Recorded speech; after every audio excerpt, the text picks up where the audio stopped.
สวัสดีพี่น้องป้องปายเบิร์สุขุสุคนดอวิดีโอนี้บอรัฐจะพาทุกคนเลาะเบิ่งบรรยากาศวิถีชีวิตของชาวบ้านนาจารย์เมืองพีนแขวงสวรรณเขตจะเลาะเบิ่งสภาพบรรยากาศหลังฝนเซาตกลิ้นนักๆเนาะได้ข่าวว่าตะฟังส่งตะฟังเซแคมบ้านอาจารย์นี่ก็เจื้อนเป็นทงเป็นแถวได้รับความเสียหายหนักเดี๋ยวจะพาทุกคนเลาะเบิ่งเลยบรรยากาศเป็นหมู่บ้านของคนชนเผ่าภูไทยหมู่บ้านนี้เนาะห่างจากตัวเมืองมาประมาณ 3-4 กิโลเมตรเป็นบ้านพัฒนามีโรงเรียนมีไฟฟ้ามีอินเทอร์เน็ตเดี๋ยวพาทุกคนเลาะเบิ่งเลยเป็นบ้านเก่าบ้านแก่บ้านดั้งเดิมในบ้านนี้ได้อาชีพหลักของผู้คนอยู่บ้านนี้คือการเฮ็ดนาเฮ็ดสวนปลูกฝังเลี้ยงสัตว์แล้วก็อาชีพค้าขายเป็นพนักงานอยู่ตามห้องราชการในเมือง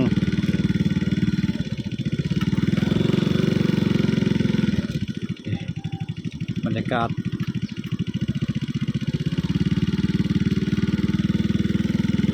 หมู่บ้านตั้งเรียบตามแคมซี่นี่โอ้บ่นี่ถ้าฟังซี่เลยเดี๋ยวเฮาไปเลาะเบิ่ง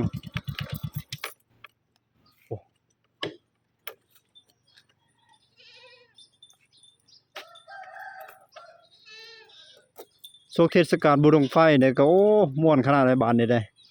ปาลัดเคยมาเทื่อนึงเมื่อปีนี้แหละช่วงฤดูแล้งเขาเจ้าจัดงานบุญบั้งไฟบุญขอฟ้าขอฝนนะกระจูดบั้งไฟกันก็เบิดมือ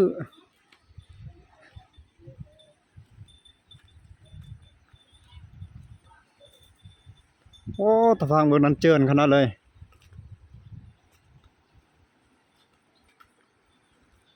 หมู่บ้านตั้งเรียบตามแคมแม่น้ำอันนี้แหละ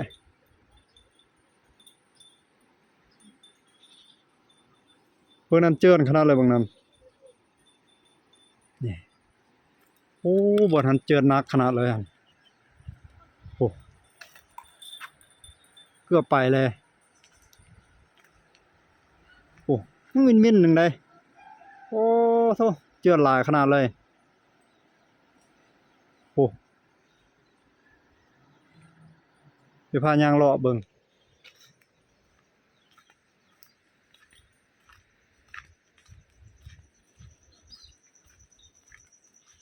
บ้านเรียบตามแคมซี่บายดีพ่อ โอ้เจือหลายเนาะตะพังนี่เนาะได้ทั้งลงไปเฮาไต้บนแห้งหลายโอ้นี่บ่เอิ้นพ่อนี่อันนี้เขาเอิ้นเซหยังว่านี่พ่อเชโจรเซโจรตัวนี้ลงใส่น้ำเซบางเฮียงเลยบ่มีเชทมุกไปใส่เซทะมวกแม่นล่ะอ๋อแล้วบัดนี้หมอเซทะมวกก็เลยสิออกใส่เซหยังบัดนี้เชบังเหงอ๋อเซบางเฮียงพุ่นแล้วทางตอนใต้ทางต่อกับเมืองชนผู้ประจักษ์แม่นแล้วพุ่นละหลังๆโอ้ละฮอดใส่น้ำตอนมันขึ้นเบิ่งพ่อบอกให้น้ำก็ไหลเลยไหลได้ไหลนี้หลายเตอร์บ่ขึ้นหลายเตอร์บ่พ่อโอ้พ่อเฮานี่ติดน้ำอยู่พ่อเฮานี่ติดน้ำอยู่ห้องนี้บ้านชื่อนี่หั่นไดนั่นน่ะนี่ห้องนี้ห้องนี้ปัดโตป้าอย่างน้อยหนึงเนาะห้องนี้ล่ะป้าไม่ชุบนี่ล่ะคำมันเอาอีกมื้อนึงกันจะขึ้นฮอดเลยถึงบ้านเนาะโยแล้วมาแล้วฮอดบ้านนี้ก็ท่วมเลยแหละบ่ได้ยังเลยโอ้ฮอดนั่นแหละสายน้ำเซโจรใช่โจรนั่นน้ำตัวนี้นี่มวยไหลมาอันบ่อนอันนั้นบ่ขึ้นหัวใกล้มาแต่ขึ้นห้วยไกลพุ่นเนาะโอ้ล่างหัวใกล้โอ้เราไปค้ำอยู่ครัวน้อยๆนะเนาะแม่นล่ะทางเมื่อสิโปนหั่นแม่นอันนี้ล่ะอันแต่ก้อนน่ะบ่ถึงนี้ดอกรุ่นนั้นได้นึงโดยอันเธอก้อนนั่นก้อนอันนี้นั่นบ้านที่ช่องนี่ฮอดนี่ล่ะโอ้ช่องฮอดนี่แหละโดยแล้วดินตัวนี้จนแตะนี่แต่ก้าวบ่แตะจักเธอพอมาอยู่นี่มันฮอด50ปีแล้วโดยบ่แตะจักเธอตัวนี้โดยมื้อชุดนี้แตะปี2026นี่มันค่าต้นขามนั่นนี่แม่นแหละแต่96ก็ยังบ่แตะโดยแต่96ก็น้ำก็หลายอยู่บ่ได้แตะโอ้พอมาแต่ก่อนนี่แตะบาด แต่ก่อน96อีกพอมาเนาะ มาแล้วโอ้แต่พอมา1981โดยอยู่วังได้เสียหายหนักพอ พูน ไตพุ่นเนาะ เราลงใต้ผมบอกไปเบิ่งโลก โดย เบิ่งโลก โอ้ วันนี้บ่ได้เสียปานใดเนาะ โดยฉันฝากรถจักรนี่เด้อพอเด้อ โดย จอดปะหั่นสิย่างไปเบิ่งก่อน ไปเบิ่งโลก โอ้ มีรถไปก็ได้ โดยขอบใจพ่อ เป็นรถ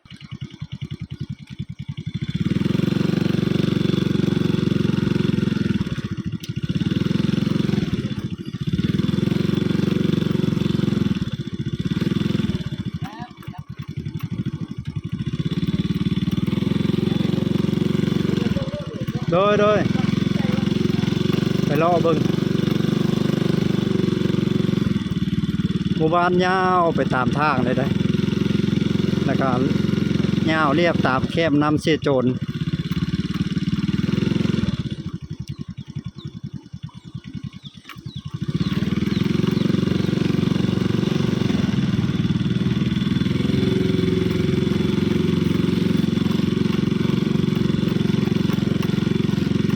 ขึ้นเห็น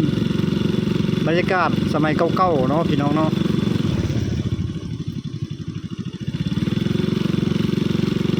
คือตอนอยู่เมืองไทยแห้งคักแล้วเนาะก็สิแม่นย้อนอดีตขึ้นไปตอนประมาณ40-50 ปีขึ้นหลังบรรยากาศแบบนี้ตามท่านผู้ชมหลายๆคนเคยคอมเมนต์อยู่ช่องบอลัด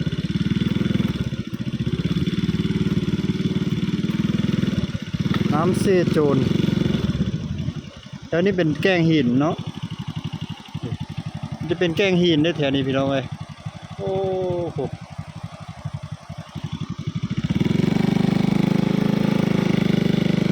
จะมีวัดอยู่ซนพุ่นแหละอยู่ทางใต้พุ่นเอารอบอันนี้สุดนี่จะมีวัดนี่ก็เป็นวัดเก่าวัดแก่โอ้อายุระดับ200 ปี300 ปีพุ่นละ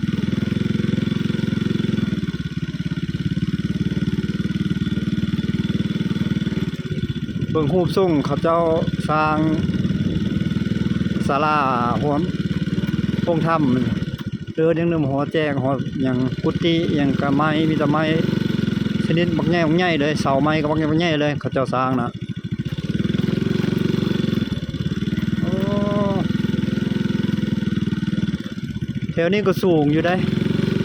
แต่ว่าน้ำมันก็ขึ้นหลายเป็นสายน้ำน้อยดอกกินเหล้าเมาเนี่ยนี่ขี่รถมากกลางค่ำกลางคืนนี่ตกลงในกระเพาะแห้งนะพี่น้องเอ้ยฟังเลิกๆดิฮันโอ้ก็ฟังเลิกๆเนี่ย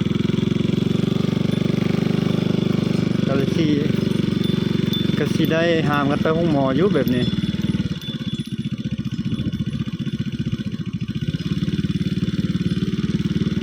เงาเติบได้บาทนี่ล้อพุ่นเลยนี่ได้อยู่ประมาณหลักหนึ่งรอไปสุดเนี่ยโอ้มาเด็ดตึกสะดุ้งบ่แม่ได้บ่ พ่อกำลังสิไป กำลังสิไปเอ้าตึกอยู่ไสนี่ นึกคือละ อยู่หัวบ้านพุ่น บ่ต้องใหญ่ลูก โอ้ปลาขึ้นบ่แม่ ปลาอยู่นะบอกงั้นแล้วปลา โดย ลองแต่ละเรา แต่ตึกอยู่วังใหญ่เนาะหัวบ้านโดยมันโอ้บ่นี่เจือนแห้งเนาะอยู่บ่ทันเที่ยวเนี่ยเห็นวังโค้งๆตอนนั้นน่ะมันจะมีห้องน้ำเขาเจ้าอันเจือนลงเลยได้ห้องน้ำนี่ถือว่าน้ำพัดไปเลยทางห้องน้ำแคบตะลิ่งเซ่ที่วันนี้เจือนแห้งบ่ดิ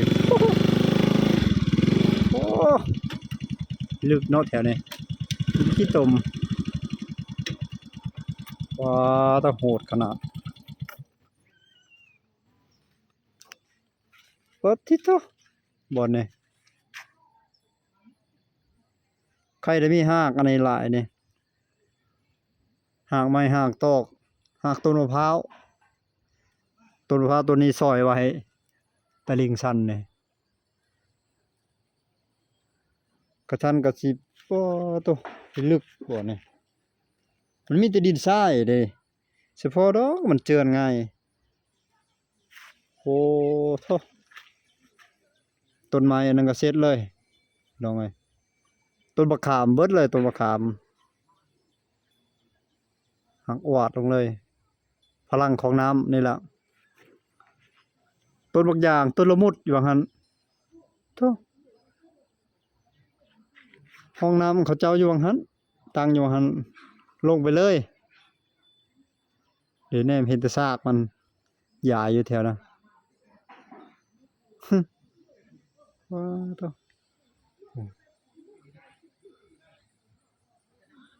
เขาเจ้าพายเรือมาแต่ฝากนั้นหาปลาบ่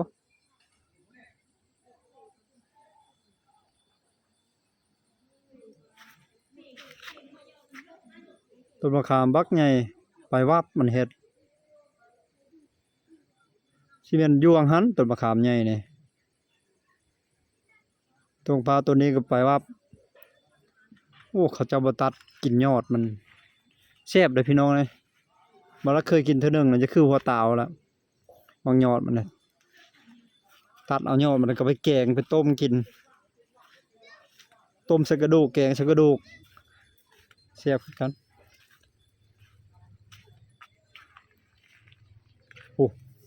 โอ้โห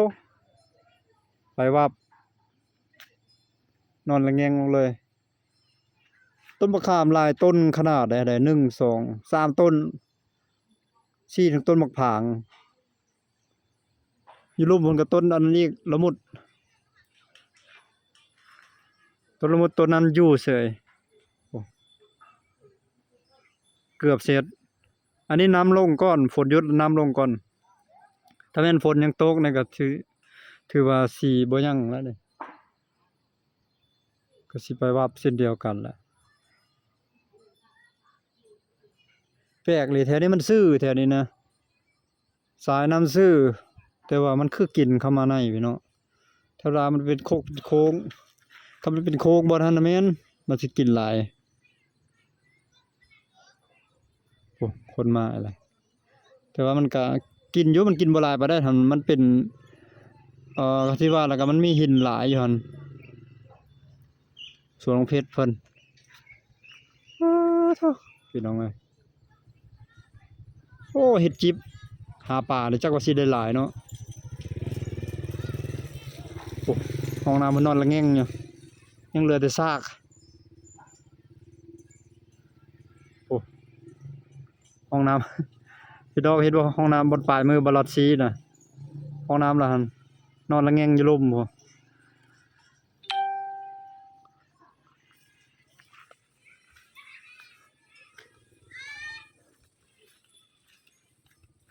พาไปเบิ่งรถเฮาสิจอดไว้นี้เราสิย่างไปหั่นเพราะว่าใกล้สิฮอดวัดแหละ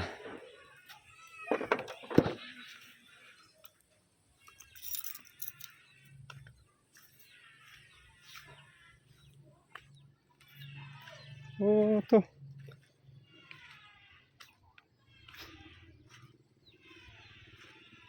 เจือดแล้วบ่นี่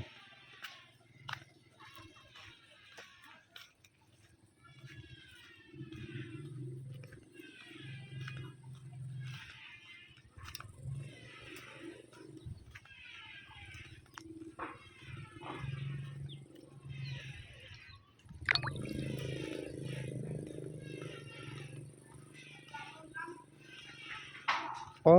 โธ่โอ้เขาจะมางเหินเด้นี่เนาะ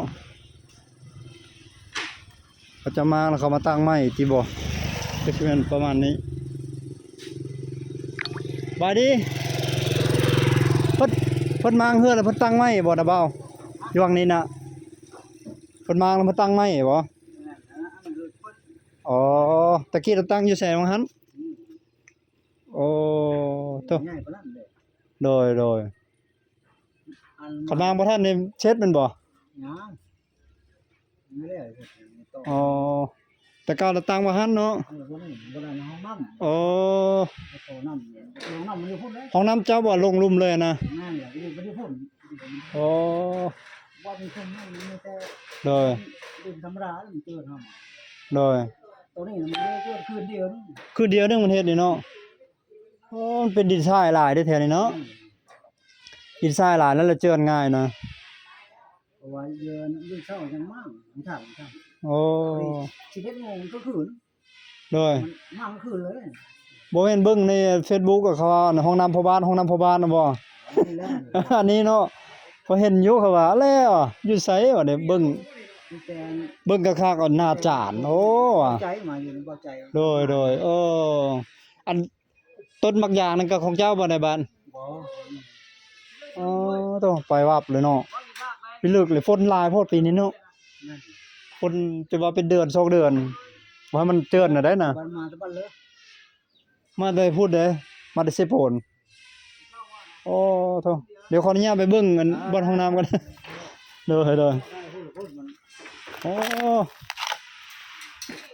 มางเฮือนเก่าเลยไปตั้งอยู่หั่นเขาบ่มางอย่าบันเจิดลงนี้เลย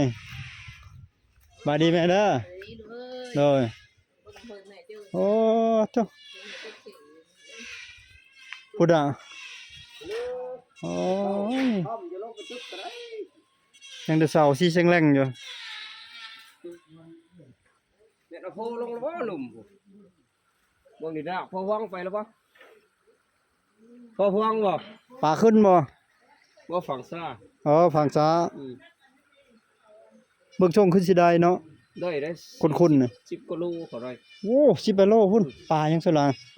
ปลากินหญ้า โอ้ ปลาก็พี่ปลามือ เอ้ย โอ้ เสยโจรโอ้นี่เนาะบ่อนเพื่อนในบ้านเพิ่น พัดมาแล้วนี่ เพื่อนในบ้านหน้าจาน พูดหลังพูดหมด โอ้เสียดายเนาะทุบเลยเนาะเฮ็ดบักคักๆนี่คันบ่ทุบก็ยัดน้ำเอาไปก่อนนี่ทุบเอาไม้เด้บ่ทุบเอาไม้นี่เฮ็ดเฮือนเครื่องดินเครื่องไม้นี่โอ้โธ่คันได้ทุบได้มากละเสียหายรถโอ้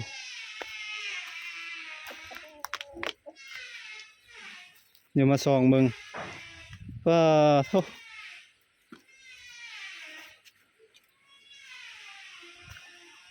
โอ้นี่ห้องน้ำเราบริเวณนี้ดิบลงลุ่มเลย ตัวนี้บ่อบาดาลตัวนี้พดเจาะบ่อบาดาลอยู่นี้แคมตะฟังเซ่อยู่พุ่นขอบเขตของมันนี่บ่ขอบเขตนั้นขอบเขตนั้น เนื้อที่ดินของบ้านเพิ่นปลูกเพียง ซึ่งกับตัวพุ่น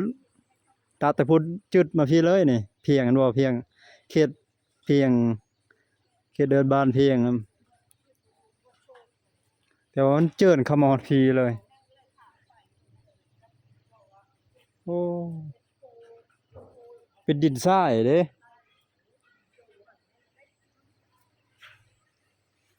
หมดห้องน้ำว้าโหดขนาด ก็เลยย้ายเข้าไปตั้งอยู่หั่นเพื่อนผู้ใหญ่บ้าน วัดอยู่นี้วัดพี่น้องเอ้ย